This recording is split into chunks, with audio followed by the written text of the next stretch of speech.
Welcome to the Cayman's Island podcast, where we talk all things San Francisco 49ers. In today's show, we're going to be giving a complete recap and analysis of the 2025 NFL Draft for the San Francisco 49ers. Let's get it.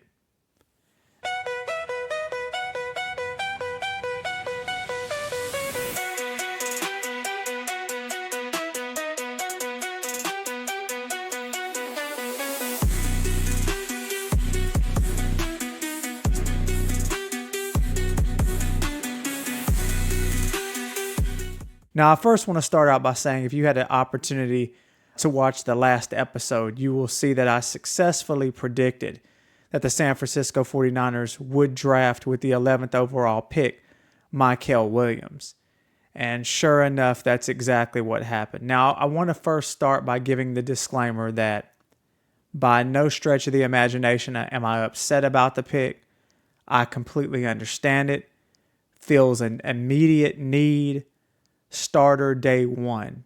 And I do feel that Kris Kocurek and Robert Saleh will get the absolute maximum potential of this player for sure. So just want to get that out of the way. Completely trust the coaching staff. Completely trust the coaching staff to get max production out of Mykel Williams for sure. Some of my question marks, I guess you could say, about Mykel Williams is just the fact that in the 3 seasons that he played for the Bulldogs, he was with a very stacked defense.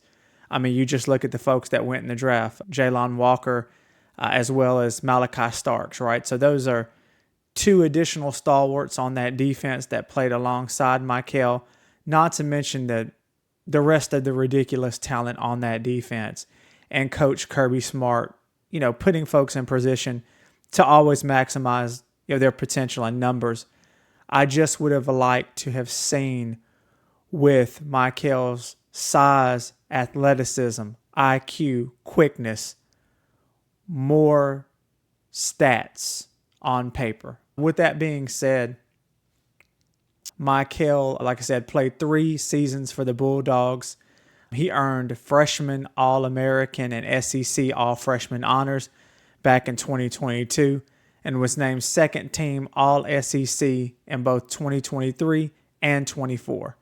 As far as career statistics, he's got 67 total tackles, 21 and a half tackles for loss, 14 sacks. Again, 6'5", 260 pounds. He's got a ridiculous first step. He can move, really change directions. And to be honest with you guys, he can really do something that guys, even when we had a good defense, we really kind of sometimes would struggle with setting an edge consistently.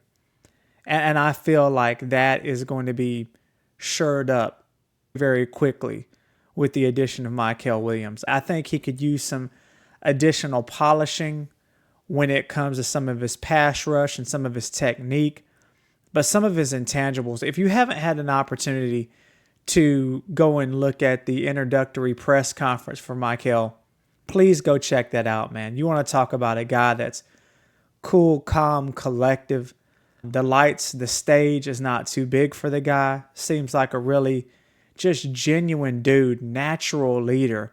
I think that those are the type of characteristics that the Niners were looking for when they made this pick. In fact, it was stated by both Kyle Shanahan and John Lynch that they were actually looking at possibly trading up in the draft to procure Mykel's services, right? So I think this is the guy that they loved from the start and who they wanted completely all along. Just on a personal note, Mykel played high school football in my hometown. Wish him nothing but the best, definitely rooting for him. And again, he was selected number 11 overall. Now with pick number 43 in round 2, the 49ers selected Alfred Collins, defensive tackle from the University of Texas. Collins played 5 seasons for the Longhorns, and he earned second team All-American honors from the Associated Press in 2024 and was named honorable mention All Big 12 in 2023. As far as career stats, you're looking at 142 tackles, 18 tackles for loss, 7.5 sacks across 63 games. He had 26 total starts. Now this is the thing that jumps out for me. 6'6", 332 pounds. If you have eyeballs and you watch the San Francisco 49ers any at all, last season you will notice that up the middle, we were consistently gashed throughout the year. With these two picks, this size, strength, and athleticism, not to mention SEC. These two guys right off the bat make something that I believe was a big-time weakness for the 49ers, more than likely a strength. Again, Chris Kraseric, man, Robert Salah. With these two guys in that front seven, it's going to be something I'm very excited about seeing. In round 3, pick number 75, some folks feel like this pick is a stretch. I'm going to get into why I disagree with that in just a second. But with the 75th pick in round 3, the San Francisco 49ers selected Nick Martin, linebacker out of Oklahoma State. Now, if you look at this guy's build and speed, he's 6'1", 234 pounds, clocking a 4.53 40-yard dash, 38-inch vertical jump, 10'3" broad jump. This is some of the things that he did at the combine. You look at that, and that is absolutely, positively the Dre Greenlaw replacement right there for that scheme, for our scheme and that system. I'm really looking forward to seeing Fred alongside Nick, man, from a just sheer speed and scheme fit perspective. I think this is going to work out. I think this is going to work out really well. In 2023, he earned first team all Big 12 honors after leading the team with 140 total tackles, the most by an Oklahoma State player in nearly 4 decades. I mean, like I said, I'm looking forward to it. I know that he had an injury in 2024, and I believe he was limited to about 5 games. But like I said, when this guy's healthy, I think he fits our front seven and our scheme perfectly. I've seen some analysis where some folks feel like that was a stretch. Again, if you watch the Niners, the wide 9 scheme that we run and what we try to do and what we like to do at linebacker, I think this is an excellent fit. So for what we're trying to do, I don't think it's a stretch whatsoever. The next pick in round number 3, at pick number 100, we took Upton Stout, cornerback, Western Kentucky. He's 5'9", 181 pounds. I will say this is a pick where I'm not a huge fan of undersized corners. I'm not. I want to go back to the fact that I trust Salah and what we are planning on doing in the secondary scheme-wise. Maybe I can see him lining up maybe at nickel and being successful there. He's definitely a ball hawk, definitely a playmaker, got good reaction time. He's got the ability to create turnovers. And I think if you look at the overall theme for this draft, it was filling needs outside of the offensive line. We'll talk about that a little later. But filling needs and having guys that can provide value as soon as they get there. Stout has experience as a return man. He can add that versatility, probably help on special teams as well. So I'm looking forward to see what we do there. Round 4, really love this pick. At 113, we took CJ West, defensive tackle out of Indiana. Listen to this. 6'1", 316 pounds. He has experience against both the MAC and Big Ten competition. Over his career, he has 52 games, 48 starts, 152 tackles, 27 tackles for loss, 9 sacks, 2 forced fumbles, 2 passes defensed, and a partridge in a pear tree.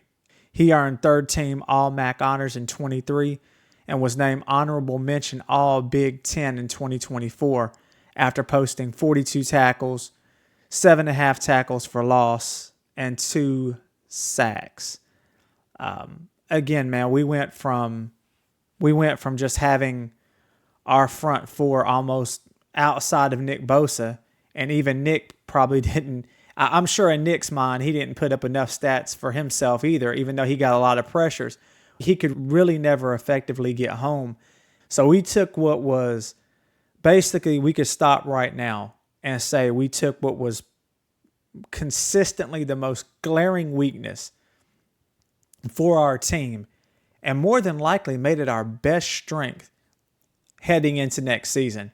We're not seeing the finished product. We don't know how it's going to work until the actual season starts. But with the picks that we have through 113, I feel like we did an outstanding job closing these gaps and fixing these needs.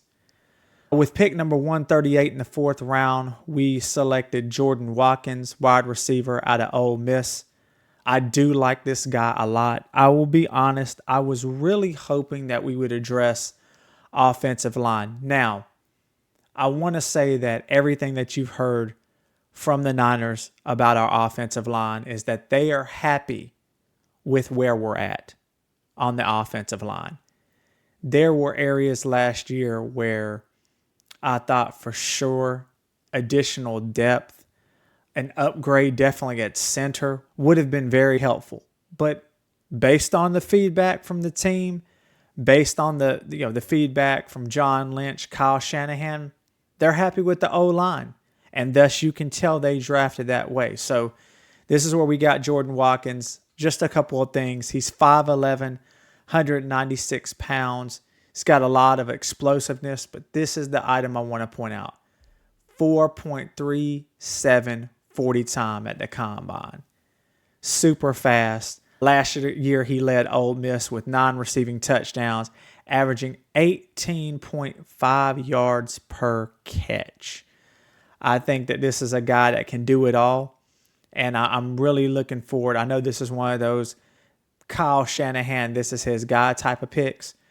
The last time we made a similar move where Kyle got to draft his, guy that could do it all, that ended up being Deebo Samuel. So hopefully we can have a good Deebo Samuel years with this particular player.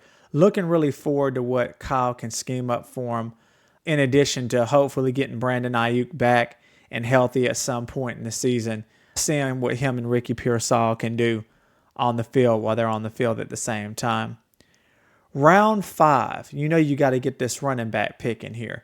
Pick number 147, running back Oregon, Jordan James. 5'10", 208-pound running back. You have a career in 2024, earning second-team All-Big Ten honors, leading the team with 1,267 rushing yards, 15 touchdowns, runs a 4.55 40-yard dash. I do like this pick. I'm not certain if Jordan James can hold up to being like a 3-down back. He can catch the ball out of the backfield. Really looking forward to seeing him, maybe on 3rd down, a plug-and-play type of guy there on 3rd down, along with Isaac Guerendo. Fingers crossed, man, that CMC can come back 100% healthy and we can work James in there slowly. So I'm looking forward to seeing what he can do. 5th round pick at number 160. You have Marquise Single, safety out of Kansas State. Now, this guy's 5'11", 199-pound safety. Man, he definitely at the combine impressed with a 4.37 40-yard dash, 38-inch vertical jump, 10-10 broad jump. Just an athlete, man. Looking forward to what he can do, especially learning that Malik Mustafa is going to be out some extended time. I'm not quite certain if he'll be able to contribute day one, but man, some of these numbers, some of these stats, I'm looking forward to seeing what Robert can do with this kid. He appeared in 50 career games between Kansas State and North Dakota State, totaling 174 tackles, 26 passes defended, 10.5 tackles for loss, 7 interceptions, and 2 forced fumbles. He started every game he played over the 2 seasons with the Wildcats and was named team captain in 2024. Again, big, fast, athletic, every single thing that we need to help get this defense back on track, back to the caliber of play that we're used to a San Francisco 49ers defense playing. Round number 7, pick number 227, Curtis Rourke, quarterback, Indiana. Got to be honest, guys, the only thing I know about this man is that he is very seasoned. He's played a lot of football. 6'5", 231, 2-time second team all-conference selection, earning honors in both the Mid-American Conference and Big Ten. Rourke was named the MAC Offensive Player of the Year in 2022 after posting 3,256 passing yards, 25 touchdowns, and only 4 interceptions. He's been in 48 games, 46 total starts, over 10,000 passing yards, 79 total touchdowns. Like I said, he's played a lot of football, has a lot of experience. Reminds me of a guy the 49ers drafted a few years ago in the 7th round as well. Man, I can't remember that guy's name, but that worked out pretty good. Hopefully, my man Curtis Rourke will put up some competition with Mac Jones for the backup quarterback, and we'll see where that goes. Again, man, I would have liked for the 49ers to have targeted a little bit more offensive line help versus picking a quarterback in round 7. A lot of folks was like, if you're going to pick a quarterback that late, you might as well draft Shedeur Sanders. We'll get into that topic in a little bit. Round 7, pick 249, Connor Colby, guard, Iowa. The thing I like about Connor, 6'6", 309, a part of an offensive front that ranked 3rd in the Big Ten and 24th nationally in rushing yards per game. I can see, the only thing is this is a guard. I really think we needed to address tackle. He's got a lot of starts, man. He's got 50 starts for the Hawkeyes. Again, I think the competition at that level in that conference was definitely above average. He's got a lot of starts under his belt, and he's got a lot of versatility across the O-line.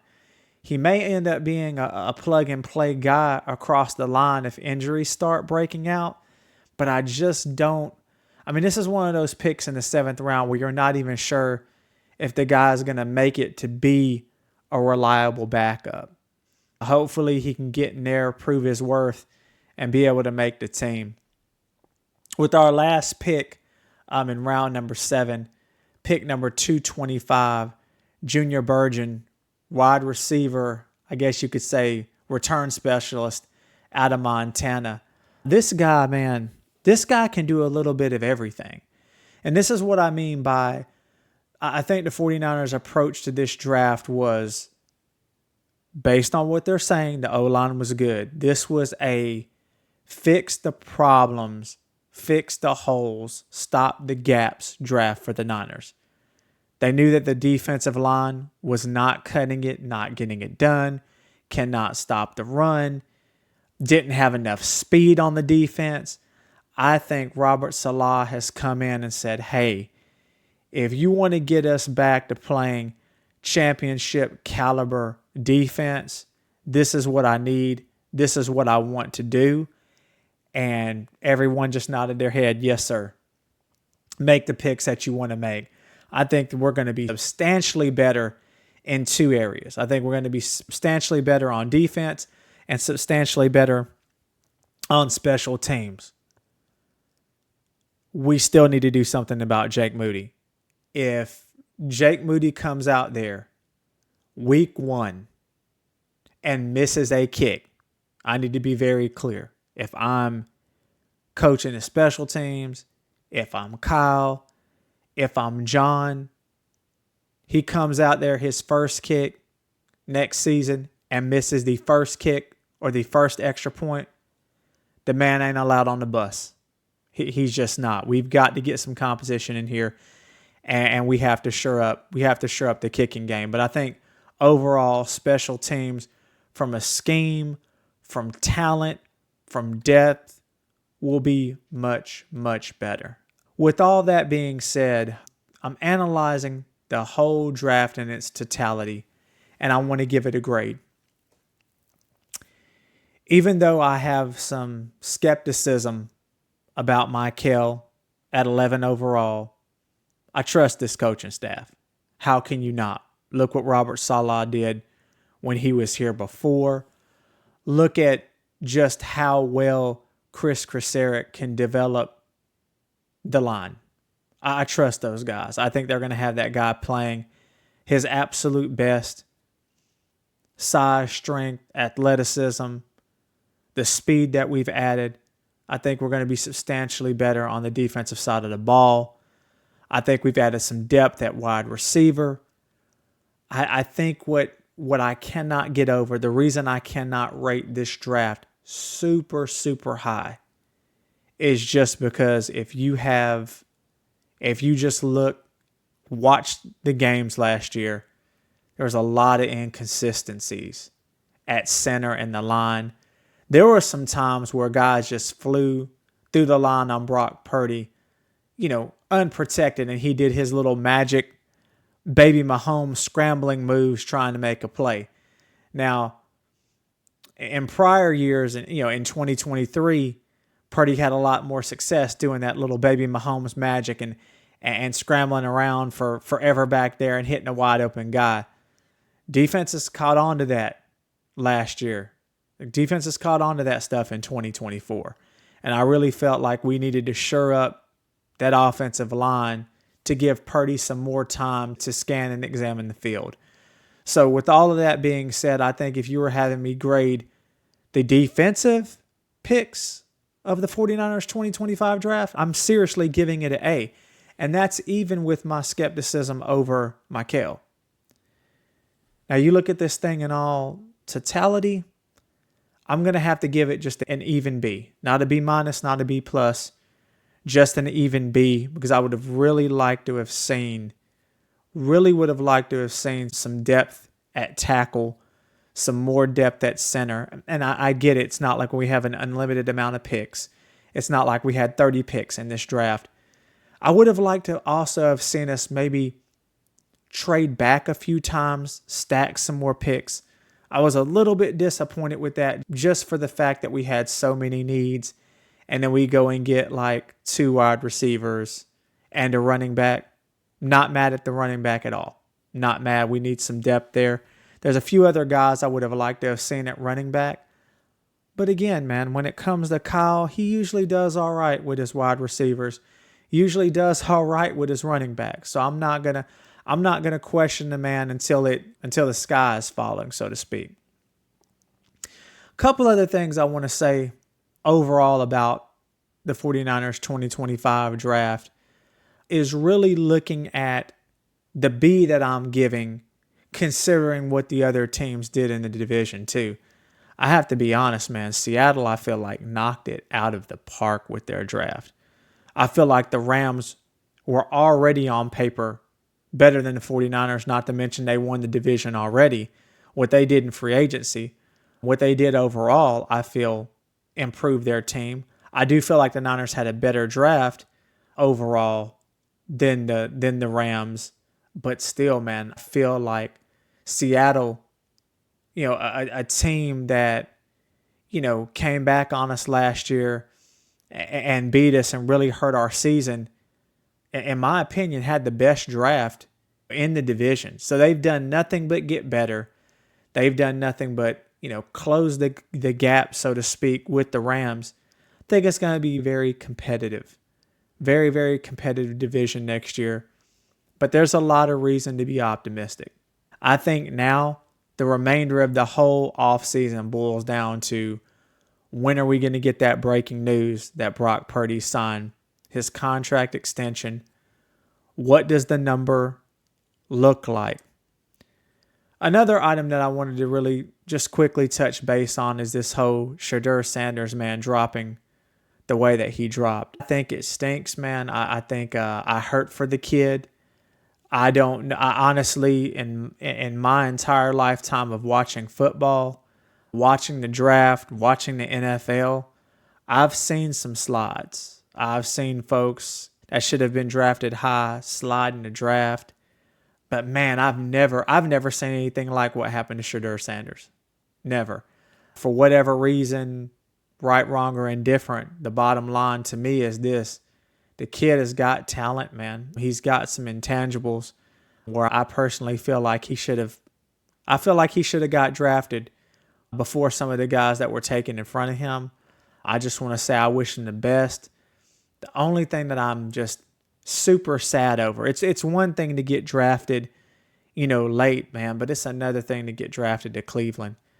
I do feel like Cleveland had a great draft, Don't get me wrong. It's just when you look at that franchise and the history of quarterbacks and what they do and how they work out there, I just don't feel like it's the best spot. Not to mention the other quarterback that was already drafted. Not to mention Deshaun Watson is still there. So it's gonna be a grind for him to even get an opportunity at playing time. I just really hope for the best for him. But yeah, that's the overall draft coverage and analysis that I wanted to go over today. Again, giving the San Francisco 49ers a B overall grade for their 2025 NFL draft. Let me know what you think about the picks. Let me know who you're most excited about seeing next season. I got a lot of guys I'm excited about. I'm really looking forward to seeing if Mikael Size, can translate into some sack numbers next season. Looking forward to how much our line will improve with that size and athleticism. Really looking forward to that. Tell me what you think in the comments. If you like what you saw today, as always, please like and subscribe. Take care and be blessed.